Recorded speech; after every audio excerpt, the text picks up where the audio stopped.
네, 여러분 안녕하십니까. 12월 2일 토요일 아침 매일 성경 묵사 함께 나누겠습니다. 오늘은 욥기 27장으로 넘어가서 1절에서 23절까지 말씀인데요. 제가 앞부분을 읽어드립니다. 욥이 또 풍자하여 이르되 나의 정당함을 물리치신 하나님, 나의 영혼을 괴롭게 하신 적는 자의 사심을 두고 맹세하노니 나의 호흡이 아직 내 속에 완전히 있고 하나님의 숨결이 아직도 내 코에 있느니라. 결코 내 입술이 불의를 말하지 아니하며 내 혀가 거짓을 말하지 아니하리라. 아멘. 한 구절 더 읽습니다. 13절로 가봅니다. 악인이 하나님께 얻을 분깃, 포악자가 전능자에게 받을 산업은 이것이라. 아멘. 오늘 본문의 내용을 중심으로 욥의 결백, 악인의 운명, 욥의 결백과 악인의 운명에 대해서 함께 말씀을 나누겠습니다. 욥은 계속해서 친구들의 비난을 통해 자기가 너무 고통스러웠지만 그는 자신의 결백과 또 하나님 앞에 의로움을 주장하고 있습니다. 그래서 오늘 본문은 욥 자신이 자기가 하나님 앞에 나의 결백을 주장하겠다 이렇게 말하고 있고, 결국은 자기가 아니라 악인들의 운명이 어떻게 될 것인지에 대해서 뒤쪽 부분에서는 말씀하고 있습니다. 우리가 살아가다가 보면은 우리의 속마음을 다 어떤 사람들에게 보여줄 수 없을 때가 많지요. 왜냐하면 그것은 우리의 감정이 언어로 표현될 때 이 언어가 부족하다는 것을 느낄 때도 너무 많습니다. 그래서 우리가 뭐 사랑이라는 감정, 미움이란 감정, 이런 것들이 올라올 때 말로 표현했을 때 그 의미가 굉장히 작고 축소된다는 느낌을 들 때도 있죠. 그것이 바로 우리가 가진 언어의 한계일 수가 있는데요. 욥은 자신의 지금 이 속마음과 지금까지 하나님 앞에 의롭게 살아오고자 했던 자기의 삶에 대해서 친구들이 그렇게 오랫동안 친하게 지냈지만 모르더라 이거죠. 그래서 자기는 하나님 앞에 자기의 결백을 주장하고 있는 것입니다. 그래서 2절에 본 나의 정당함을 물리치신 하나님, 나의 영혼에 괴롭게 하신 듣는 자의 사심을 두고 맹세한다 이렇게 표현합니다. 이는 어떻게 보면 이 역설적으로 표현하고 있는 것이죠.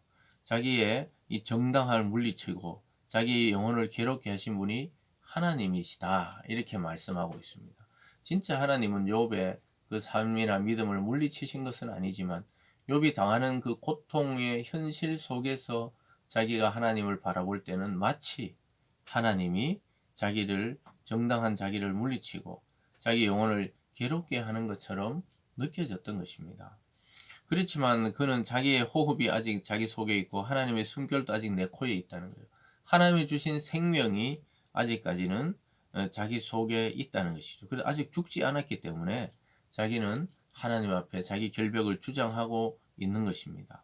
5절을 보면요. 나는 결코 너희를 옳다 하지 아니하겠고 내가 죽기 전에는 나의 온전함을 버리지 아니할 것이라. 내가 내 공의를 굳게 잡고 놓지 아니하리니 내 마음이 나의 생애를 비웃지 아니하리라.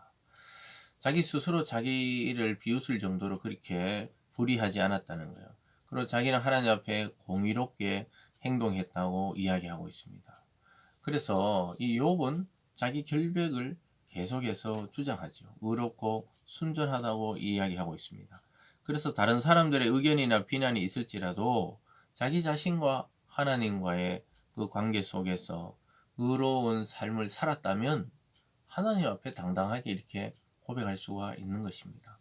그래서 우리가 인생을 살아가면 살아갈수록 이 인간적인 한계, 우리 자신도 그리하고 상대도 그러하다는 것을 우리는 깊이 인식할 필요가 있고, 점점점 세월이 갈수록 하나님과의 그 인격적인 관계가 깊어지고 넓어지고 높아지기를 우리는 소망해야 됩니다. 그럴 때 타인을 향한 시선과 또 내가 관계를 맺고 있는 모든 가족이나 이웃이나 동료나 또 이 사회 속에서 우리가 건강한 인격체로 또 건전하고 상식적인 그러한 관계를 유지할 수가 있게 됩니다. 그래서 인간의 근본을 알려면 하나님과 깊이 사귐이 있을 때 우리 이웃과도 사귐이 정상적으로 이루어질 수가 있는 것이죠. 그러면서 욥은 계속해서 원수에 대해서는 저주합니다. 7절에는 나의 원수는 악인같이 되고 일어나 나를 치는 자는 불의한 자같이 되기를 원하노라. 불경한 자가 이익을 얻었으나 하나님이 그의 영혼을 거두실 때에는 무슨 희망이 있으랴. 환란이 그에게 닥칠 때 하나님이 어찌 그의 부르짖음을 들으시랴. 이렇게 말씀하고 있습니다. 그래서 욥은 비록 의인으로서 고통을 당하고 있지만 하나님은 반드시 악인들을 심판할 것이라는 굳센 확신을 가지고 있어요. 그래서 악인같이도 일어나 나를 치는 자는 불의한 자가 된다. 불경건한 자는 이익을 얻는 것 같지만 하나님이 그 영혼을 거두실 때 그 무슨 소망이 있냐는 거예요. 그렇게 이 땅에서 좀 더 남보다 잘 살아보려고 했던 것이 하나님 앞에 갔을 때는 전혀 무용지물처럼 사용할 수 없는 그러한 희망이란 것이죠. 그래서 그들이 대단한 것 같지만 하나님이 그 코에서 호흡을 빼어서 갔을 때 그것은 아무것도 아닌 그러한 한 피조물로서 누워 있는 것이 되는 것이죠. 그래서 우리는 악에 똑같은 악으로 맞서지 말아야 됩니다. 그래서 우리가 분노가 나고 우리를 괴롭히거나 또는 어렵게 했던 자들에 대해서 우리가 분노가 나고 원수같이 생각될 때 그들을 징계하기 위해서 내가 악하게 행동하게 되면 그 사람보다 더 악하게 되는 것이죠. 왜냐? 악한 자를 뭐 때려잡으려면 더 악해야 되잖아요. 그래서 심판을 하나님께 맡기는 이 욥의 자세를 우리는 본받아야 됩니다. 환란이 그에게 닥칠 때 하나님 어찌 그의 부르짖음을 들으시랴. 즉 하나님은 다 보고 계신다는 거예요. 그래서 여러분 이 불의한 현실 속에서도 우리가 의로움을 추구하고 또 하나님의 말씀대로 순종하며 우리가 그렇게 그리스도를 닮은 모습으로 살아가고자 하는 것은 굉장히 의미가 있고 참 인간의 모습으로 살아가는 것이죠. 그러니까 우리가 이 점점 걷어내야 돼요. 이 세상의 풍조들, 이 세상의 문화들, 또 사람들이 말하는 것들을 하나하나 좀 걷어내고 정말 하나님 앞에 서서 나는 어떤 사람인가를 살펴야 됩니다. 11절부터 23절까지는 욥이 악인의 운명은 결국 모든 것이 무위로 돌아가고 망할 것이고 또 하나님이 심판하신다고 이야기하지요. 12절 봅니다. 너희가 다 이것을 보았거늘 어찌하여 그토록 무익한 사람이 되었는고 악인이 하나님께 얻을 분기 포악자가 전능자에게 받을 산업은 이것이라. 그의 자손은 번성하여도 칼을 위하며 그의 후손은 음식물로 배부르지 못할 것이며. 그래서 악인이 얻을 분깃은 이러한 것이다. 결국 하나님의 심판을 통해 그 자손은 칼을 위하며 그 번성해봐야 결국은 다 전쟁을 통해 또 음식으로 배부르지 못한다. 정말 공공한 삶을 살게 된다는 것이죠. 15절부터도 똑같은 이야기입니다. 남은 자들은 죽음의 병이 돌 때 묻히리니 그게 전염병이죠. 그들의 과부들이 울지 못할 것이며 그가 비록 은을 티끌같이 쌓고 의복을 진흙같이 준비할지라도 그가 준비한 것을 의인이 입을 것이요 그의 은은 죄 없는 자가 차지할 것이다. 악인들의 이 번성과 부귀 영화가 결국은 한 세대를 넘기지 못하고 타인이 그것을 차지하고 또 의로운 자들이 그것을 차지할 것이라고 이야기하고 있습니다. 18절에도 그가 지은 집은 좀의 집 같고 파수꾼의 초막 같을 것이며 부자로 누우려니와 다시는 그렇지 못할 것이요 눈을 뜬 즉 아무것도 없으리라. 참 허망하죠. 눈을 떠보니 아무것도 없는 것처럼 그렇게 악인들의 운명은 철저하게 망한다는 것이죠. 이것이 육체로 사는 동안에는 아닐 수도 있어요. 앞에서 살펴봤지만 오히려 악인들이 평화롭게 살다가 평안하게 죽음에 이르지만 그 이후가 영원한 세계, 영원한 시간이 있다는 걸 잊어버리는 것이죠. 그래서 그 착각하는 것이죠. 반드시 하나님의 심판대 앞에 서야 된다는 그 인간의 운명을 모르고 살아가는 것입니다. 그래서 결국은 그가 다시 누우려니와 그렇지 못할 것이라는 거예요.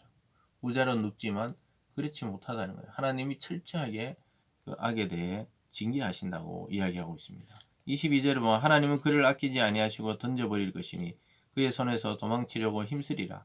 사람들은 그를 바라보며 손뼉치고 그의 처소에서 그를 비웃으리라. 하나님이 아끼지 아니고 던져버린다. 반드시 악이 승리하고 악이 이 풍성함을 누리는 것 같아도 결국 하나님의 심판 앞에 무서운 이 종말적인 신앙이죠. 무서운 그의 종말에는 하나님이 그를 기억하지 않을 정도로 사람들이 그의 그 고통을 오히려 박수칠 정도로 그 악인은 철저하게 망하게 되고 대중들의 비난거리가 되는 것이죠. 사랑하는 여러분, 공의로우신 하나님을 우리는 끝까지 신뢰해야 됩니다. 아, 사는 게 왜 이러냐? 또 왜 이 세상은 왜 이렇게 뭔가 불합리하게 왜곡되고 돌아가느냐? 왜 남을 짓밟은 놈들은 잘 살고 또 착하게 살려고 하는 사람 저렇게 불행을 당하는가? 우리가 이러한 시선으로 때로는 바라볼 때도 있지만은 이 성경적인 잣대를 가지고 보면은 결국 하나님은 공의롭게 판단하시고 심판하시는 분이라는 사실입니다. 그래서 우리의 시선이 아니라 하나님의 그 공의로운 시선을 따라서 우리는 그 의로운 길을 걸어가려고 부단히 애쓰고 또 그렇게 소망하며 그 길을 갈망하며 걸어가야겠습니다. 오늘 하루도 우리 자신이 하나님 앞에 결백하기를 바라고요. 또 악인들의 그 운명을 분명히 보고 악인의 부귀영화를 부러워하지 말고 우리의 길을 묵묵히 걸어갈 수 있는 믿음의 사람들 다 되시길 주님의 이름으로 축원합니다. 기도하겠습니다. 사랑의 하나님 아버지, 욥의 말처럼 하나님 앞에 우리는 결백하기를 원하고 이 세상의 악인의 풍조와 그 길을 따르지 아니하고 하나님의 시선을 따라 의인의 길을 걷기를 원합니다. 우리 모든 성도들에게 그러한 믿음과 확신을 허락하여 주시옵소서. 감사드리며 예수님 이름으로 기도드리옵나이다. 아멘.